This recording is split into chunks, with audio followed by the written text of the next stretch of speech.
자, 어느덧 형법 이론 집중 시간이 끝나고 이제 형사소송법 이론 집중 개강 날이 됐습니다.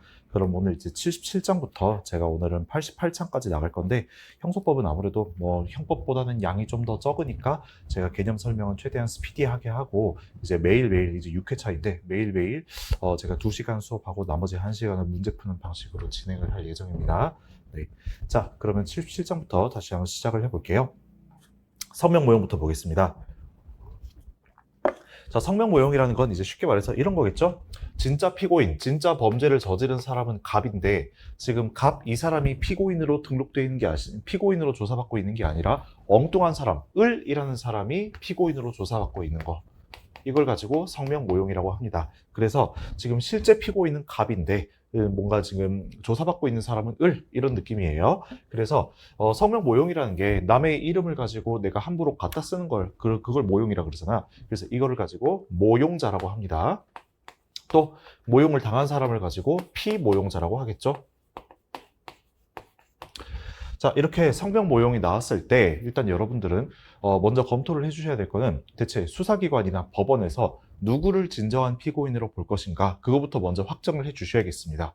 한번 상식적으로 생각해 보세요. 누구겠어요? 뭐 갑이겠어요? 을이겠어요? 당연히 갑이겠죠. 을 같은 경우는 지가 범죄를 저지르지도 않았는데 뭐 어쩌다 보니까 뭐 차고 또는 뭐 갑의 갑의 기망행위로 인해서 지금 피고인으로 조사받고 있는 그런 상황이잖아요. 네, 그래서 을을 피고인으로 보게 되면은 이제 을이 아주 억울해질 것입니다. 그러니까 당연히 진짜 피고인은 갑이 되는 것이다라고 볼 수 있겠죠. 자, 한번 밑에 문제점부터 보겠습니다. 갑이 을의 성명을 모용하여 공소장엔 을이 피고인으로 기재된 경우 피고인을 누구로 볼 것인지 문제가 돼요. 그래서 밑에 학설 보면은 의사설, 표시설 뭐 이런 것들이 있습니다. 학설 대립은 당연히 형소법 쟁점에는 학설 대립은 당연히 적어주셔야 돼요. 그냥 쟁점 하나당 학설 대립이 하나씩 있다고 생각하시면 되겠습니다.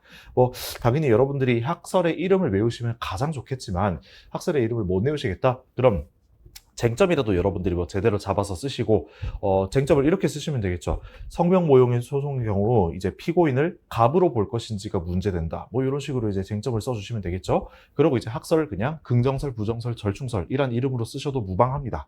아시겠죠? 그 학설 대립이 있다는 거, 내가 학설 대립을 적시했다는 거, 거기에 의의가 있는 것이지 여러분들이 학설 이름을 얼마나 잘 외웠느냐, 그거는 그렇게 큰 영향을 미치지 않아요. 그래서 학설 대립을 반드시 있다는 건 여러분들이 적시를 해주셔야 됩니다. 알겠죠? 자, 근데 판례는 의사중시 실질적 표시설이라고 해가지고 결국 이 사람 갑을 가지고 진정한 피고인으로 본다라고 해요. 아까 우리가 상식적으로 생각한 바대로 당연하겠지요?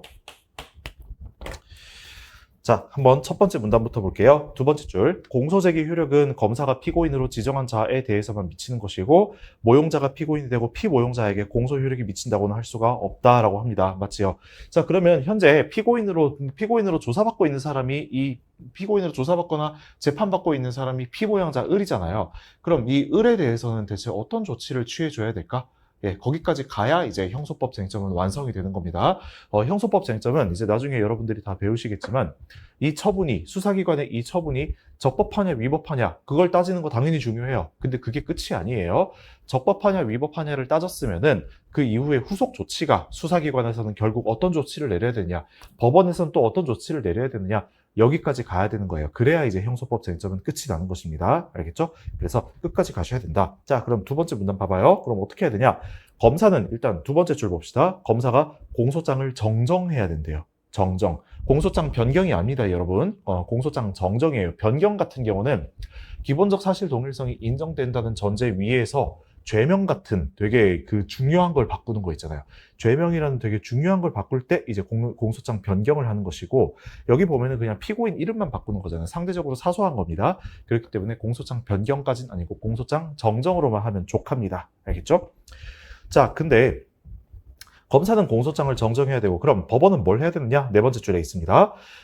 네 번째 줄 오른쪽에 형사소송법 327조 2호를 유추 적용하여 공소기각의 판결을 함으로써 불안정한 지위를 명확히 해소해 주어야 한다라고 합니다. 됐죠? 그래서 맨 밑에 포인트를 제가 정리해놨어요. 검사는 공소장 정정, 법원은 공소기각 판결 2호를 유추 적용한다.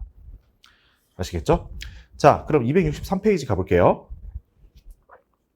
근데 아까처럼 성명 모용 사실이 발각이 됐으면은 검사가 공소장 정정이라는 걸 해야 되는데 검사가 공소장 정정을 안 하는 경우가 있을 것이에요. 그럼 그때 대체 어떻게 해야 되느냐? 문제점 넘어가시고, 학설은 뭐 이런 학설들이 있어요. 그냥 심리를 그대로 진행해야 된다라는 학설이 있고, 공소기각 판결을 해야 된다는 학설이 있겠죠. 저 같으면은 이런 것도 그냥 답안 쓸 때 뭐 긍정설 부정설로 적을 거예요. 뭐 어떻게 하겠어요? 쟁점에다가 성명모용 소송에서 검사가 공소장 정정을 하지 않는 경우 법원이 재판을 그대로 진행해야 하는지가 문제된다. 이런 식으로 적을 거예요. 그 다음에 이제 긍정설, 부정설이라 적어주시면 되겠죠? 네, 이게 요령입니다. 자, 판례는 어쨌거나 부정설이에요. 공소기각 판결을 해야 된다는 입장입니다. 자, 두 번째 줄 볼게요. 이와 같은 경우 검사는 공소장 인적 사항의 기재를 정정하여 피고인의 표시를 바로잡아야 하는 것인 바, 이는 피고인의 표시상 착오를 정정하는 것이지 공소장 변경하는 것이 아니다라고 해요. 자, 그 다음 두 번째 문단. 만약 공소장 정정을 안 하면 두 번째 줄 오른쪽에 공소제기 방식이 형소법의 규정에 위반해서 무효이기 때문에 그럼 형소법 몇 조에 따라 공소기각 판결이겠어요? 그치. 327조 2호에 따라서 공소기각 판결을 해야 됩니다. 아시겠죠? 네, 넘어갈게요. 법원의 결정은 동일해요. 법원의 처분은. 자, 그 다음 264페이지 보시면 법관의 제척 기피가 있는데 이것도 선택형이랑 사례형에 은근히 나오는 편입니다. 당연히 이 앞부분은 기록형엔 안 나와요. 알겠죠? 자, 근데 78장 여기 법관의 제척 기피가 처음에는 사람들이 되게 어려워합니다. 근데 딱 한 가지 쟁점만 아시면 돼요. 자, 어디 보냐면은 265페이지 가서 관련 법리 가보겠습니다. 자, 관련 법리 보시면은 일단 제척이 어느 경우에 되는지가 나와 있어요. 여기 보면 1호 법관이 피해자인 때, 2호 법관이 피고인 또는 피해자 뭐 등등 이렇게 나와 있잖아요. 근데 딱 봐도 1호부터 6호까지는요. 뭐 시험에 안 나올 만한 거예요. 뭐 그쵸? 네, 이런 게 어떻게 나와? 1호부터 6호까지가. 그죠? 시험에 나온다면 7호입니다. 알겠죠? 자, 7호 한번 읽어보겠습니다. 법관이 사건에 관하여 전심재판 또는 그 기초되는 조사 심리에 관여한 때 그때 제척의 원인이 된다고 합니다. 자, 그게 시험에 많이 나와요. 뭐 나머지는 그냥 안 나온다고 생각하셔도 됩니다. 아시겠죠? 밑에 8, 9호도 마찬가지예요. 자, 그럼 266페이지 가볼게요. 이번엔 기피가 나와 있습니다. 여러분, 제척의 원인이랑 기피의 원인은 기본적으로 동일할까요? 네, 동일합니다. 아시겠죠? 어디 나와 있냐? 여기 회색 박스에 18조 1항 1호 봐봐요. 검사 또는 피고인은 다음 경우에 법관의 기피를 신청할 수 있다. 일단 제척 같은 경우는 법률에 의해서 그 판사가 법관이 당연히 그 재판에서 빠져버리는 게 제척입니다. 기피는요, 법률에 의해서 당연히 빠져버리는 건 아니지만 당사자의 신청에 따라 가지고 그 재판에서 빠지는 거, 그걸 가지고 기피라고 하는 것이죠. 자, 1호 봐봐요. 법관이 전조, 그게 아까 17조 제척이었습니다. 전조 각 호의 사유에 해당되는 때 기피를 신청할 수 있어요. 그래서 근본적으로 제척의 원인과 기피의 원인은 동일합니다. 아시겠죠? 하지만 기피 원인은 하나 더 있어요. 어디 밑에 있잖아. 2호, 법관이 불공평한 재판을 할 염려가 있는 때, 그때도 이제 기피를 신청할 수가 있어요. 알겠죠? 자, 그럼 그 중에서 아까 17조 7호에서 봤던 전심재판에 관여했을 때, 그게 이제 문제가 될 겁니다. 왜? 기피의 원인이기도 하니까. 자, 그럼 267페이지 가볼게요. 그럼 아까 우리가 그 17조에서 봤던 1호부터 9호까지 있잖아요. 그게 과연 예시 규정이냐, 아니면 한정적 열거 규정이냐, 그게 문제가 됩니다. 근데 기본적으로 우리 다수설과 판례는요, 이거 한정적 열거라고 해요. 예시가 아니라고 합니다. 아시겠죠? 그래서 여기 나오는 제척 같은 경우, 여기 17조에 나오는 그 9가지 경우 빼고는요, 제척의 원인이 되지 않습니다. 당연히. 자, 그래서 밑에 1호부터 뭐 그 6호까지 다 넘어가라 그랬죠? 근데 이제 다 봅시다. 다. 법관이 이미 당해 사건에 관여했을 때인데, 여기에서 양가로 3번 봐봐요. 법관이 사건에 관해서 전심재판 또는 그 기초되는 조사 심리에 관여한 때인데, 여기서 그럼 문제가 되는 건 뭐겠어요? 전심재판이 대체 뭐냐?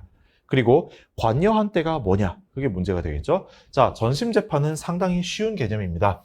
자, 여러분들 다들 아시다시피 우리나라는 몇 심제로 이루어져 있어요? 기본적으로? 그치, 3심제로 이루어져 있잖아요. 1심이 있고 2심이 있고 3심이 있습니다. 자, 그러면 2심의 전심은 뭐예요? 당연히 1심이에요. 맞죠? 그러면 3심의 전심은 뭡니까?